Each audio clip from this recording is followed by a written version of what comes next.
Hey there, welcome to another Excel video. I'm going to show you how to do print setup. I have pretty much followed the same ritual for years now, and it works really well for me. So this is just the way I do it. Let's say I have whatever information I have here, okay? Let's say I've got a table of some sort. I'm just gonna copy this a number of times just so it looks like I've got a lot more data, right? And let's just make this all the same height. Let's go like so. Right?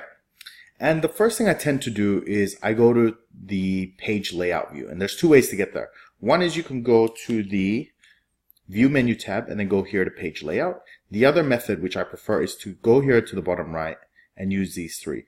The first one is your standard view. The second one is page layout, and the third one is your page break. Okay, so either or doesn't really matter. So let's go page layout.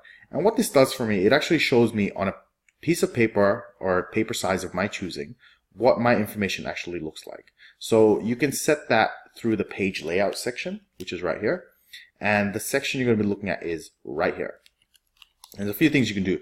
One is you can set your margins, which is the distance between your information and the actual edge of the paper. If you go all the way to the maximum, which is like 0 length, it will depend on your printer itself, the physical printer, if it can print all the way to the edge. Most of the times on standard printers, you can't. You need special printers that actually go all the way to the edge, which I think they call bleeding or something. I can't remember. Right? So you can actually use this. You can either use the preset ones, which are normal, wide, and narrow. Narrow being the shortest, or you can set up your own custom margin. Okay? The next part is portrait or landscape. As you can see, it just switches it over.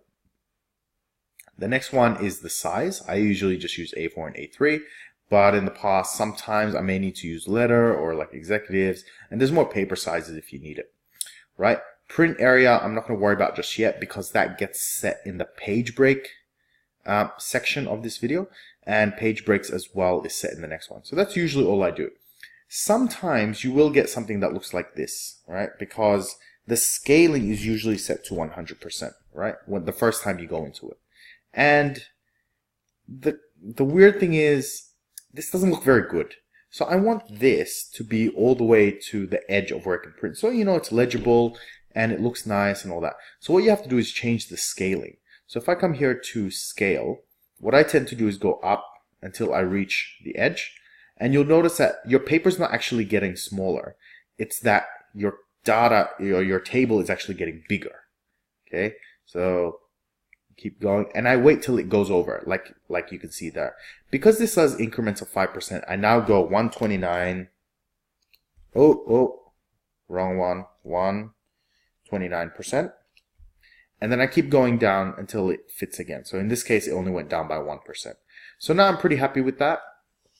Then I want to go to the page break view, okay? Because page break actually tells Excel how much of this is going to be printed. It could actually just be half, right? So page layout only tells you how it fits on the page.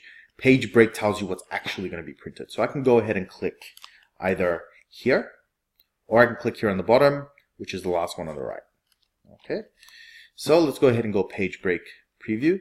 And as you can see, everything has been set as page 1. So let's go ahead and zoom in. I'm going to show you a few tricks here. Okay, in some cases, let me minimize this. In some cases, you'll have something that looks, you know, like this, or it's too long, or you have multiple pages, right? And what you do is the edges, you can control what you want to see. So let's say you do want this on 2 pages, by all means, put them on 2 pages, okay? You can add page breaks. So if I go back to page layout, I can go breaks, right? So it'll split. And if I want to get rid of it, all I do is just click it and I just drag it to the edge, okay? I can bring this to the edge here, and this one here.